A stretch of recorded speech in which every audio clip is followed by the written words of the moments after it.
All right, so what we're trying to do here is we want to stretch or lengthen a muscle on the top of your foot called your Extensor Digitorum Brevis, okay? And this muscle is responsible for pulling these toes up. But in hammer toes, that muscle is overactivating, so we want to stretch that out. So the technique I like to use with this is a pin and stretch method, where I am kind of pushing down, so this muscle starts right in this area and goes to each toe. So I like to push down and then traction the skin towards the toes while then bending the toes down, trying to lengthen that muscle. And I don't want you to get too picky on where you're doing it, but we're just gonna go through the whole top of the foot here. And each time we're pinning, kind of tractioning that skin, and then bending the toes down.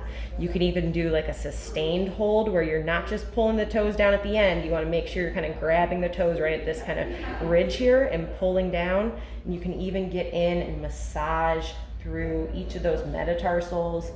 And all we want is just some mobility through all the tissues through the top of the foot. Now you can also see that there's a little hammer toeing going on the big toe. You can do that same thing on the big toe, kind of going all the way down. And we really want to get as much length through those tissues as we possibly can. Spend a couple minutes on this, and then we'll move on to the next mobility exercise. Stop it. Yep.